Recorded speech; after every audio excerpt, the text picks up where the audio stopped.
सत्य और असत्य ये दो तत्व हैं। संसार में आत्मा सत्य है और शरीर असत्य है, शरीर झूठ है। सत्य सत्य के साथ जी लेता है तो परम सत्ता में प्रवेश कर जाता है, और सत्य असत्य के साथ जी लेता है तब संसार की वृद्धि हो जाती है। हमारा आत्मा सत्य है और असत्य शरीर में जब तक हम जिएंगे तब तक संसार की वृद्धि होती रहेगी। और आत्मा सत्य है, सत्य में सत्य जीता है तो मुक्ति की प्राप्ति अवश्य हो जाती है, मोक्ष की प्राप्ति अवश्य हो जाती है। ये संसार झूठ है और इस संसार में रहकर के हमें हमेशा अकेलेपन का अनुभव करना चाहिए। मेरा शादी का कोई नहीं है, 12 नाम बोलते हैं, आप अकेलो मरे अकेलो। हम अकेला ही जन्म लिए हैं, मरना भी अकेला है, तो मुक्ति पाने के लिए हमें अकेलेपन का, एकांतपन का अनुभव करना चाहिए। आचार्य भगवत ने कहा है, जो एकत्व विभक्व स्वरूपी हमारा निविष्ट आत्मा है उसका अनुभव करना चाहिए, और निश्चितात्मा का अनुभव करने के लिए एकाकीपन बहुत अनिवार्य है। आचार्य भगवान कहते हैं, जो व्यक्ति अकेलेपन से भयभीत होता है वह अपने जीवन में कभी सत्य को प्राप्त नहीं कर पाता है, वह व्यक्ति अपने जीवन में आत्मा को परमात्मा नहीं बना पाता है। हमें संसार से भय लगना चाहिए, लेकिन हमें अकेलेपन से भय लगता है तो संसार की वृद्धि का कार्य हम कर रहे हैं। देख लेना, आचार्य भगवतों ने कहा है कि अनादिकाल से ये आत्मा परतंत्र है, उसको स्वतंत्र कराने के लिए प्रयास करना चाहिए। ये जैनाचार्य ने कहा है कि प्रत्येक द्रव्य स्वतंत्र है और उस स्वतंत्रता का अनुभव मुझे करना है। कर्म रहित मेरी आत्मा है, उसका अनुभव करना है। जो व्यक्ति स्वतंत्र और स्वावलंबन ये तत्व अपने जीवन में अपनाना पड़ेगा। तो आचार्य भगवान कहते हैं कि उस स्वतंत्रता को प्राप्त करने के लिए महावीर स्वामी ने अकेलेपन का अभ्यास किया और हम और आपको वैराग्य को उत्पन्न कराने वाले वैराग्य की जननी एकत्व भावना देख लेना। जब आपने एकत्व भावना का अच्छी तरह से चिंतन करता है और वो सोचता है इस संसार के जितने भी रिश्ते हैं, नाते हैं, पुत्र है, मित्र है, कुटुंब कले हैं, सभी मार खाने को तैयार है, लेकिन इसमें से मार खाने को कोई तैयार नहीं है। आचार्य भगवान पूज्यपाद ने कहा है, अनादिकाल से परवस्तु को अपना मान रहे हैं, ग्रह सर्वकार्य स्वभावानी मूढ़ा स्वामी प्रबंधते। मूढ़ प्राणी, मूर्ख प्राणी, अज्ञान प्राणी, मोही प्राणी ग्रह को मेरा मानता है, शरीर को मेरा मानता है, पत्नी को मेरा मानता है और पत्नी पति को मेरा मानती है, पुत्र पौत्र को अपना मानते हैं, धन को मेरा मानते हैं और शत्रु को भी मेरा मानते हैं। ये सब मूढ़ प्राणी है और ये सब मूढ़ प्राणी इसलिए मूर्खता कर रहा है कि उसको सत्य का भान आज तक नहीं हुआ है, उसके जीवन में सत्य का साक्षात्कार नहीं हो पाया, इसलिए पर वस्तु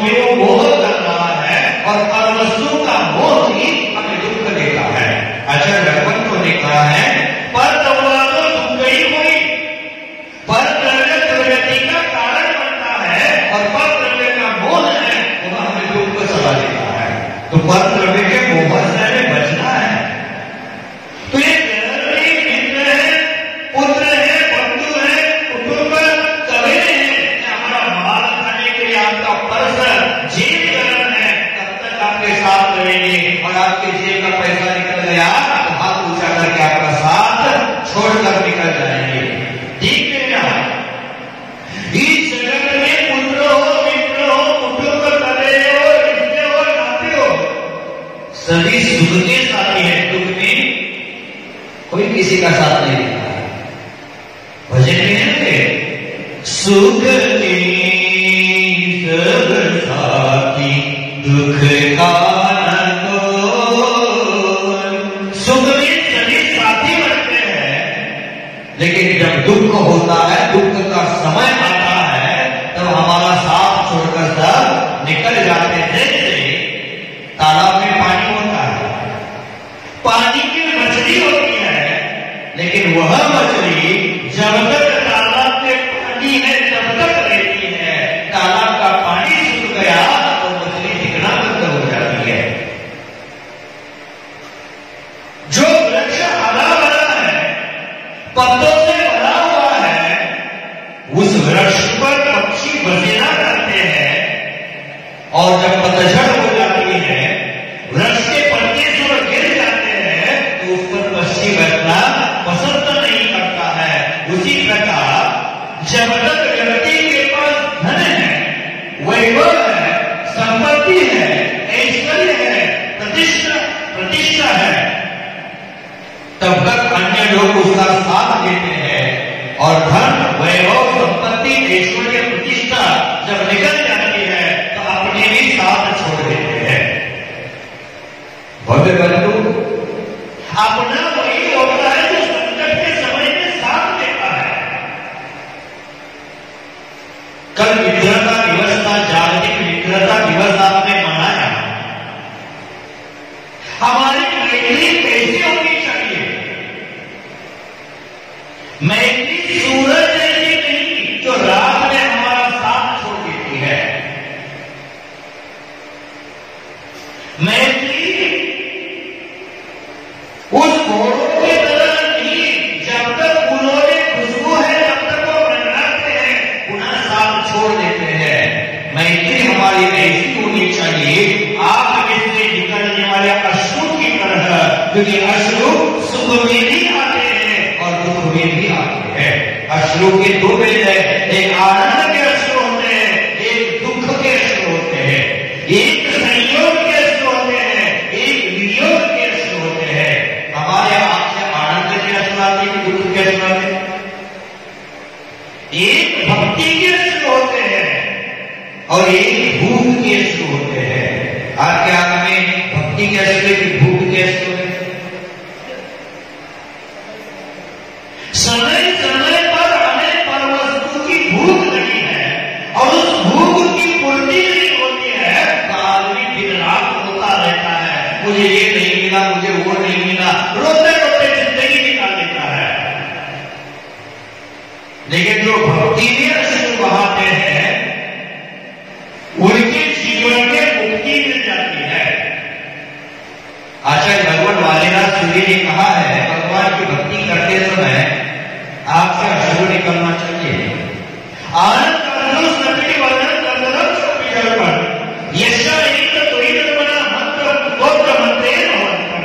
भगवान का स्तोत्र, भगवान का मंत्र, भगवान की स्तुति, ये सुनते समय, ये पढ़ते समय, इसका पाठ करते समय आपसे अश्रु आना चाहिए कि मैं संसार में क्या कर रहा हूं, संसार की अभावता का भार मुझे अब तक क्यों नहीं हुआ।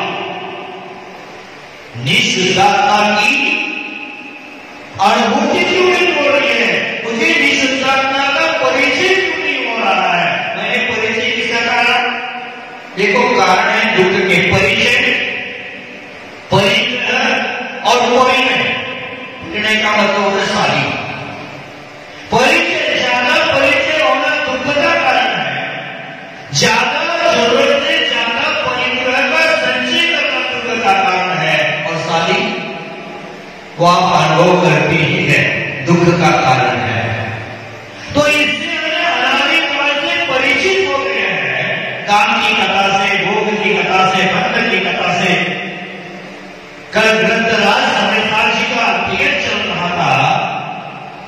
उसने गाथा आई थी, शुद्ध परिचिलान मूला संवत्सरीय काम भोग बंद था, ये यत्र सोलंबो गौरी का सुलभो क्या तस्व। मैंने अनादिकाल से परिचय है, अनादिकाल से सुनी है, अनादिकाल से अनुभव किया है, काल की कथा का, भोग की कथा का और बंद की कथा का, लेकिन मेरी निजाता की कथा सुनने को मिलना सुलभ नहीं है, वो दुर्लभ है। आज तक मैंने आत्मा की कथा ही नहीं सुनी है, आत्मा की कथा का परिचय नहीं किया है और आत्मा का अनुभव नहीं किया है। इसलिए दुर्लभ संसार में हम जन्म मरण के चक्कर में फंसे हुए हैं। तो आचार्य कन्वर कहते हैं हमें जन्म मरण के चक्कर से बाहर निकलना है तो हमें अकेलेपन में रहने का अभ्यास करना चाहिए। भव्य बंधु, इस संसार में कई दुर्लभ वस्तुएं हैं जिसमें निजता का अनुभव करना दुर्लभ है। विषय भोग दुर्लभ है, वो सुलभ है। काम की कथा सुलभ है, बंद की कथा सुलभ है, भोग की कथा सुलभ है, बाकी संसार में सभी वस्तुएं सुलभ है, लेकिन आत्मा का अनुभव अत्यंत दुर्लभ है। इस मनुष्य पर्याय को पाकर के इस संसार में अपने जीवन में संन्यास देना अत्यंत दुर्लभ है। साधुता को स्वीकारना अत्यंत दुर्लभ है। देख रहे ना, हम संन्यास को स्वीकार के नहीं है, साधुता को स्वीकार के लिए कोई बात नहीं, लेकिन कोई साधु बनना चाहता है, साध्वी बनना चाहती है, अगर उसको रोकता है, कोई रोक लगाता है तो स्वयं के संसार की वृद्धि करता है, समझ लेना। इसीलिए संयम के पथ पर चलने वाले कोई भी व्यक्ति को कभी रोकना नहीं चाहिए। गृहस्थ जीवन में कोई बच्चा अलग तरह से त्याग करना चाहता है तो उसको रोको, उसको प्रेरित करो, त्याग करो, हम व्यवस्था करेंगे, ये भावना रखना। भले बंधु, मनुष्य पर्याय में जन्म देने वालों को माता पिता कहा जाता है। मात्र जन्म देने से कोई माता पिता नहीं होता है। अपने बच्चों को संस्कारित जो माता पिता करते हैं वह माता पिता है, नहीं तो ऐसे जन्म ऐसे अपने बच्चों को दे रही है। सुअर गधा भी अपने बच्चों को जन्म दे रहा है, लेकिन सुअर माता, गधा माता, गाय नहीं कहा गया। तो अनेक बच्चों को संस्कार देना जरूरी है। आचार्य भगवत महापुराण में जैसे महाराज जी कहते हैं, बच्चा जब छोटा है उसको समझ नहीं आता है, तब तक उसके बच्चों के नियमों का निर्वाह माता पिता को करना चाहिए। बच्चा कोई नियम स्वीकारता है तो उसे याद माता पिता को उसको देना चाहिए। लेकिन आज संयम के पथ पर चलने वालों को रोकने के लिए बहुत सारे लोग आगे आते हैं, लेकिन संयम के पथ को रोकने के निमित्त से उसकी संसार की वृद्धि होती है, दीर्घ संसारी बन जाता है, इस जन्म मरण के चक्कर में फंस जाता है। 84 लाख योनियों में, 4 गतियों में वो भ्रमण करता रहता है, लेकिन वह भूल जाता है एक समय का विरोध है, वो जिंदगी में हमें रुलाता है। इससे हम कहते हैं एक गलती जिंदगी में रुलाती। हम एक ऐसी गलती कर देते हैं तो उसके कारण जब जिंदगी में रोना पड़ता है। तो आचार्य भगवान कहते हैं जीव अकेला यहाँ सुख दुख, पुण्य पाप, बंध मुक्ति, ये सब क्रियाएं सब जीव अकेला करता है, अन्य कोई उसका उसमें साथ नहीं देता है। इस संसार को जब हम पहचान लेंगे इस संसार में कोई सार नहीं है, यह जब ज्ञान लेंगे तब जाकर हम असत्य का साथ छोड़ करके सत्य की ओर पहला कदम बढ़ाएंगे। और जब तक पहला कदम नहीं बढ़ाते तब तक हम अपने गंतव्य तक पहुंच नहीं सकते हैं। इसलिए संसार की असारता को हमें समझना है, संसार की असारता का ज्ञान करना है और हमें मुक्ति की ओर, सत्य की ओर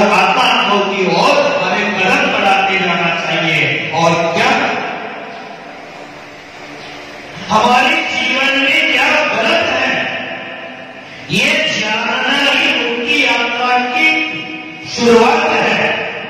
हम कहाँ गलतियां कर रहे हैं, कौन सी गलत व्यवहार करते हैं, इसका ज्ञान होना ही मोक्ष मार्ग का शुभारंभ है। जब तक हमारी गलती हमें समझ नहीं आएगी तब तक देख लेना हमारे पास आंख है क्या, कितनी है, 2-3 है, लेकिन आंख दुनिया को देख रही है, आंख दुनिया को देखती है, लेकिन स्वयं के आंख में जब दूरी जाता है, कचरा जाता है, तो वो स्वयं नहीं देख पाता।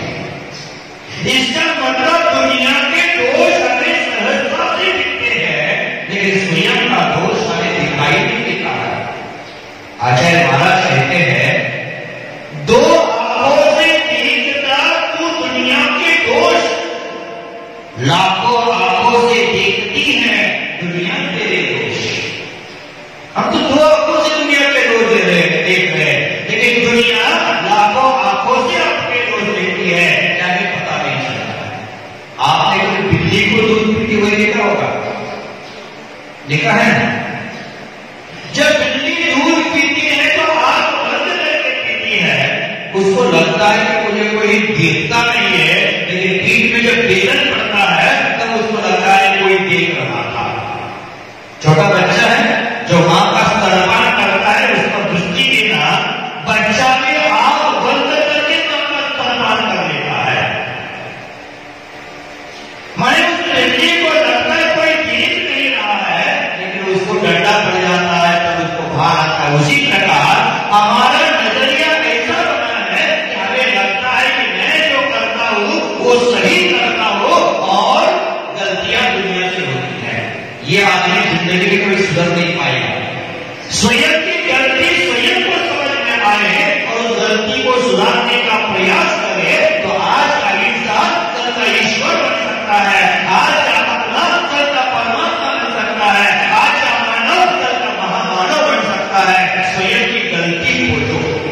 हम दूसरों की गलती खोजने में समय बर्बाद कर रहे हैं, तो आचार्य भगवान कहते हैं कि हमें स्वयं की गलती सुधारना है, और जब गलती का एहसास हो जाता है तो समझ लेना मोक्ष मार्ग की ओर हमने पहला कदम बढ़ा दिया। इस संसार में साधक जो होते हैं अपनी गलती की प्रक्षाल के लिए प्रतिक्रमण करते रहते हैं। मैं बार बार कहता हूं, प्रतिक्रमण आपका प्रक्षालन का साधन है, उसको मौन पूर्वक करो। प्रतिक्रमण मनोरंजन का साधन नहीं है, वो आत्म प्रक्षालन का साधन है। प्रतिक्रमण आत्मा को साफ करके धोने के साबुन का काम करता है। इसलिए प्रतिक्रमण मौन पूर्वक जितना करेगा अच्छा है। प्रतिक्रमण मात्र द्रव्य प्रतिक्रमण नहीं करना है। जो हम पढ़ रहे हैं उस समय हमें भान होना चाहिए गलतियां मेरे जीवन में हो। हम बोलते हैं ना, आप सामान्य शावक प्रतिक्रमण करते हैं तो बोलते हैं बैठने में, चलने में, उठने में, खाने में, पीने में, सोने में मेरे द्वारा जो गलतियां हुई हो वो सब पाप मिथ्या हो। इतना बोलना ही प्रतिक्रमण नहीं। दिन भर चले कहा, चलते समय मेरे द्वारा प्रमाण के कारण कितने जीवों की हिंसा हो गई। मैं जो बोल रहा था वचन, उस वचनों के द्वारा कितने जीवों को ठेस पहुंचाई, कितने धर्मात्मा को धर्म से पतित किया, ये हमें याद आना चाहिए। वह प्रतिक्रमण है, बोलना मात्र प्रतिक्रमण है। चलने में, बोलने में, उठने में, बैठने में याद कर लेना कहां कहां गलतियां हो गई, कहां कहां चीजों की विनाशना हो गई, और उसको याद करके प्रक्षाल करो। अरे मेरे द्वारा ये पाप हो गया, मेरे द्वारा ये पाप हो गया, इस पाप का प्रक्षालन मुझे करना है, ये भावना होनी चाहिए। और जिस समय आपको आपकी गलती का एहसास हो जाए, यही सबसे बड़ा प्रतिक्रमण है। पढ़ना कोई प्रतिक्रमण नहीं। आचार्य भगवान कहते हैं कि साधक होता है ये बगुले के समान नहीं होते हैं। बगुला बाहर से सफेद है, अंदर से कुटिल है। जैसे राम, लक्ष्मण और दशरथ वनवास को गए थे, गलती हो गई। हम बोलने वाले इससे पहले आप बोल गए, राम लक्ष्मण और दशरथ की बहू वनवास हो गए और वनवास व्यतीत करते समय पंपा सरोवर के किनारे एक पत्थर पर बगुला खड़ा था एक पेड़ पर। तब जाकर सीता मैया की दृष्टि साफ सुथरी थी। सीता मैया कहती है, देखो बगुला कितना अच्छा ध्यान कर रहा है, एक पैर पर खड़ा होकर ध्यान कर रहा है। आज आप प्रयोग कर लेना, एक पैर पर खड़ा होकर आप बदल कर लेगा, बैलेंस नहीं कर पाएंगे, गिर जाओगे। कोई नहीं हो, एक पैर पर आप बंद करके खड़ा नहीं हो पाएगा, बैलेंस अनबैलेंस हो जाएगा और जरूर गिर जाएगा। आप इसमें से कोई भी व्यक्ति 5 मिनट पैर पर आप बंद करके खड़ा हो जाएंगे, एक पैर पर, उसको दुनिया की सब प्रॉपर्टी उसके नाम से कर देंगे। संभव ही नहीं है। अभ्यास करो, भविष्य में होगा भी। लेकिन वो बगुला मेरी नहीं प्रॉपर्टी, लेकिन फिर भी नहीं होना, क्योंकि ये असंभव चीज है, वो होगा ही नहीं तो मुझे देने की जरूरत ही नहीं पड़ेगी। तो क्या करें?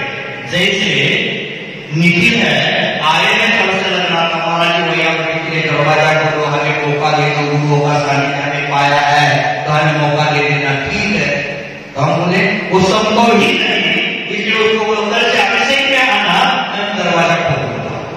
जो अपने घर में चौके में आग नहीं दे पाता, 10-11 बजे उठता है, वो अभिषेक में आएगा ही नहीं। ऐसा सोचकर मैंने उसको कंडीशन दे दी, लेकिन मैं कंडीशन में फंस गया, वो अभिषेक में आने लगा और मुझे दरवाजा खोलना। लेकिन ये असंभव है, आप 5 मिनट खड़े हुए हैं। वो एक बार उसके हाथ में काम था, उसने कर दिया, लेकिन ये आपके बस की बात नहीं है। तो पंपा सरोवर के किनारे एक पैर पर खड़ा है बगुला, तो सीता कहती, देखो कितना अच्छा काम कर रहा है। इसको देखकर मुझे साधक की याद आ रही है। साधक जैसे साधना में बैठ जाता है, निश्चल पत्थर की तरह बैठता है और उसको जंगल के प्राणी आकर पीठ जाकर निकल जाते हैं। ऐसे निश्चल साधना करने वाले साधक की याद आ रही है। तब राम जी करके सीता मैया तो गलत सोच रही है। ये बगुला एक पैर पर खड़ा होकर निष्ठुरता का ध्यान, अच्छा ध्यान नहीं कर रहा है, वो ध्यान कर रहा है कि उस सरोवर में, पंपा सरोवर में जो मछली है, उस मछली को मैं कब पकड़ लेता हूं, उसका दुर्धान चल रहा है। देख लेना, मछली ऐसी गोल गोल घूमती है, तो बगुला को फर्स्ट नंबर की मछली कभी नहीं पकड़ता है। फर्स्ट नंबर की मछली पकड़ेगा तो बाकी के मछलियां क्या करेगी, पूरा मार्ग बदलेगी, उस मार्ग पर चलेगी नहीं। तो क्या करता है, सब आगे मछलियां जाके जो लास्ट में मछली बचती है उसको उठाएगा। मैंने बोला वो मछलियां घूमकर पूरा वही आ सकती है, क्योंकि ये पक्षी भी भविष्य की योजना ध्यान में रख करके कार्य करता है। तो साधक होता है, बगुले के समान ध्यान नहीं करता, साधक हंस के समान होता है। बगुले का ध्यान मछली पकड़ने के लिए होता है, परमात्मा में नहीं होता है, परमात्मा पाने के लिए नहीं होता है। लेकिन गुरुओं का ध्यान, साधुओं का ध्यान वो परमात्मा पाने के लिए होता है।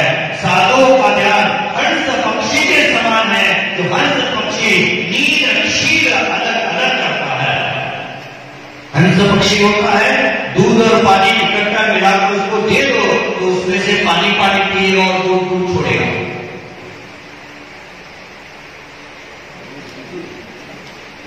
जानबूझकर तो उल्टा बोला।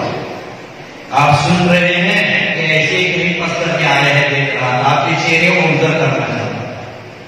हंस पक्षी दूध दूध पीता है और पानी पानी छोड़ देता है। हमें हंस पक्षी की तरह होना है, हमें सूप की तरह होना है। सूप कैसे होता है, माता बहनें सूप में धान देती है, उसको हवा देती है तो कचरा बाहर निकल जाता है, अच्छा धान उस पर रह जाता है। हंस पक्षी दूध दूध ग्रहण करता है, पानी छोड़ देता है। आज वर्तमान का मनुष्य बुराइयों को जल्दी सिखाता है और अच्छाइयों को जल्दी छोड़ देता है। कोई पाठ सिखाना, जैसे भक्तांकर पाठ चल रहा है, आप हम समझ रहे, तो उच्चारणा सीख रहे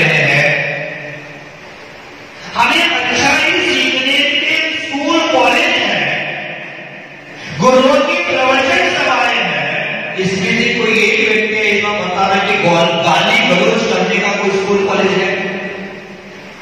गाली अपने से सीख गया और वक्तापन का अर्थ सिखाना पड़ा। अच्छाई सिखाने के लिए प्रवचन सभाएं लगानी पड़ी, लेकिन बुराइयां और रास्ते में गली में कहीं सीख जाते हैं। अच्छाई सीखने के लिए हमें बच्चों को हॉस्टल में रखना पड़ा, स्कूल कॉलेज में एडमिशन करना पड़ा, लेकिन बुराई सीखने का कोई स्कूल कॉलेज नहीं है, कोई हॉस्टल नहीं है, हम वहां अपने आप सीख जाते हैं। तो आज का आदमी उस चलनी की तरह बना है कि चलनी आटा छोड़ देती है और कचरा ग्रहण करती है। उसी प्रकार हमने अच्छाइयों को छोड़ दिया है और बुराइयों को ग्रहण करते जा रहे हैं, बुराइयों को ग्रहण करते जा रहे हैं, इसलिए हम आत्मा का कल्याण हासिल कर नहीं पा रहे हैं। तो आचार्य भगवत ने कहा है, परमात्मा आत्मा को परमात्मा बनाने में वही सार्थक हो जाता है जो आत्मा शरीर से भिन्न है इसका अनुभव करता है। आत्मा और शरीर में भिन्नता है इसका ज्ञान जिसको आ जाता है।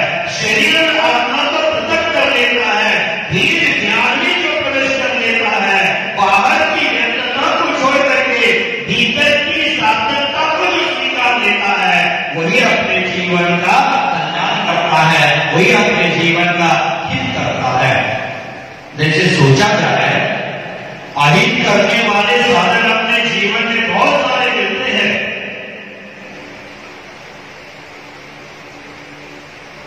आत्म कल्याण के साधन कब मिलते हैं? हमें आत्म कल्याण का पुरुषार्थ करता रहना चाहिए, प्रयास करते रहना चाहिए। अंत में यही कहूंगा कि अपने जीवन में कुछ चीजें याद रखना, कुछ बातें याद रखना। जो 4 बातें ऐसे मैं बताऊंगा, उस बातों को समझना। पहली बात है, हम जब अच्छा कार्य करते हैं, अच्छा व्यवहार करते हैं, अच्छा विचार करते हैं, तो दूसरों के द्वारा होने वाले आलोचना से डरिए मत। लोगों का काम ही है आलोचना करना। जैसे फलदार वृक्ष को ही पत्थर खाने पड़ते हैं, कांटेदार अमूल के वृक्ष को कोई पत्थर नहीं काटता है। तो हमारे जीवन में हम अच्छा कर रहे हैं, सही मार्ग पर जा रहे हैं, तो आलोचना करने वाले हजारों मिलेंगे, उनसे डरना मत। याद रखना, हाथी चले बाजार में, कुत्ते भूखे हजार में। हाथी पीछे देखे तो हाथी डूबेंगे, और कुत्ता ना भूखे तो कुत्ता डूबेगा। आप हाथी के चाल से चलते रहो, अच्छाइयां करते रहो, पीछे कुत्ते जितने भोगना है उसको भोगने दो। और कोई आलोचना करता है उससे डरिए मत। दूसरी बात है, जीवन में किसी के खो जाने का गम मत कर लीजिए। कोई वस्तु हमसे छूट जाती है, गुम हो जाती है, अथवा हमारे परिवार के किसी सदस्य का मरण हो जाता है, मान लेना, तो उसमें विकल्प मत रहिए, उसमें डरिए मत। और तीसरी बात है कि मेरे जीवन में अब मेरी उम्र हो गई है, मैं क्या करूं? मैं अब धर्म नहीं कर सकता, मेरा शरीर उसके लायक बचा नहीं है, परिवार वाला मुझे देखता नहीं है, ये विकल्प मत करेगा। आत्मा की कोई उम्र नहीं होती है, ना बालों ना रंगों ना तुच्छ ना मूढ़ो, न बाल हो ना मूढ़ हो ना तुच्छ हो, ना स्त्री हो ना पुरुष हो, मेरा आत्मा तो वेद रहित है। मैं बूढ़ा हो गया, मेरी उम्र हो गई, इसकी चिंता मत कर लेना, बार बार कहते रहना मैं अभी जवान हूं, मुझे अनंत शक्ति है, उस शक्ति के द्वारा मैं अभी भी कुछ भी करने के लायक हूं, ऐसा सोचते रहना। चौथी बात है, दुनिया के पाप से तो जरूर डरना, गलत क्रियाओं से तो जरूर डरना, लेकिन एक दिन मैं मरने वाला हूं इसका डर कभी मत होने देना।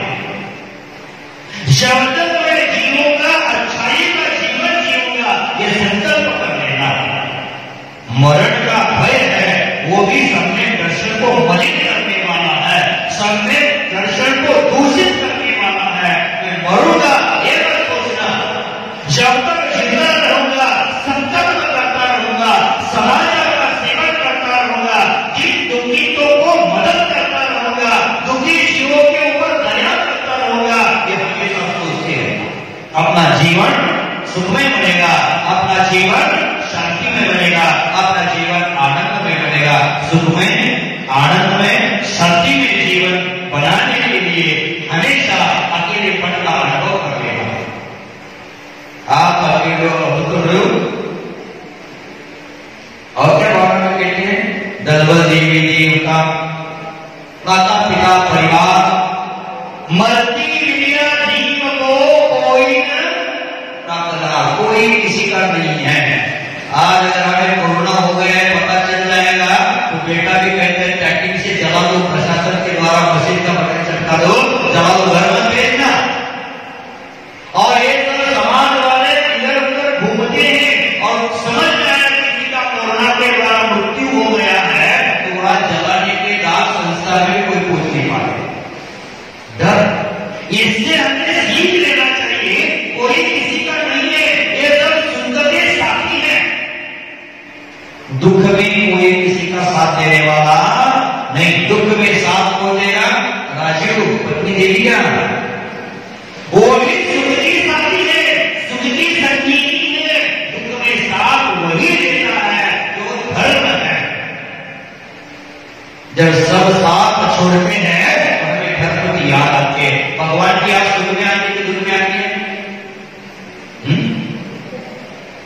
दुख में स्मरण सब करे, सुख में करेगा कोई, सुख में स्मरण करे तो दुख आएगा।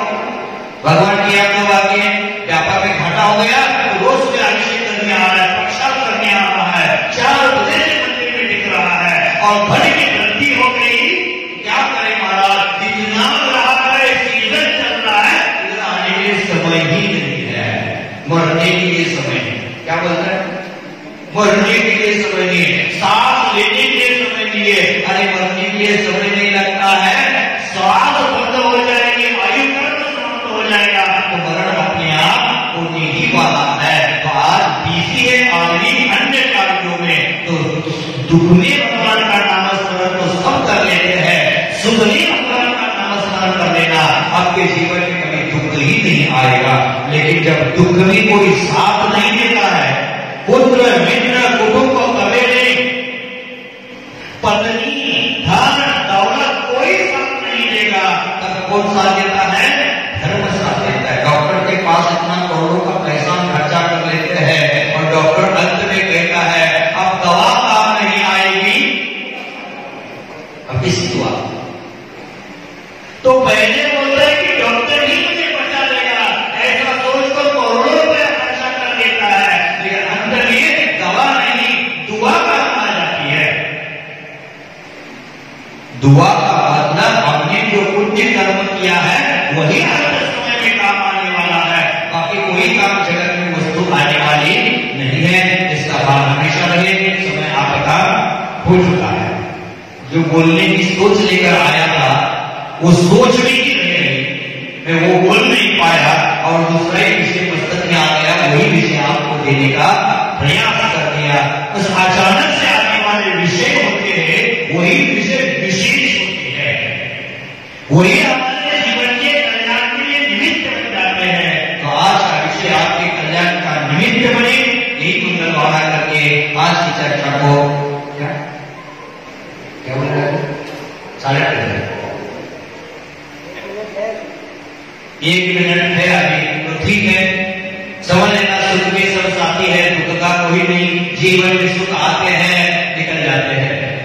भजन है ना, सुख आते हैं सुख जाते हैं, इन आने जाने सुख में हम मस्त रहते हैं, हम मस्त रहते हैं। सुख आ रहे हैं, सुख जा रहे हैं और उस जीवन क्या है? मदमस्त है। इंद्रिय सुखों को हम सुख मान रहे हैं, लेकिन जो आत्मिक सुख है उसका भान ही हमें नहीं। पंडित जी, वर्मी जी सुख यहां पे कहते हैं स्वस्में स्वे सुखी स्वयं, सुख बाहर नहीं है, स्वस्में स्वे सुखी स्वयं, स्वयं के लिए स्वयं के सुख की स्वयं में खोज करना, यही सबसे बड़ा पुरुषार्थ है। लेकिन सुख कहां खोज रहे भाई? वस्तु नहीं खोज रहे, लेकिन सुख कहां है? कहाँ है? मेरे पास ही है। उस सुख का खोज करो, उसका अनुभव करो, तभी जाकर आप शांति का जीवन जी सकते हैं। नहीं तो अपना जीवन कोई मूल्य नहीं रखता है।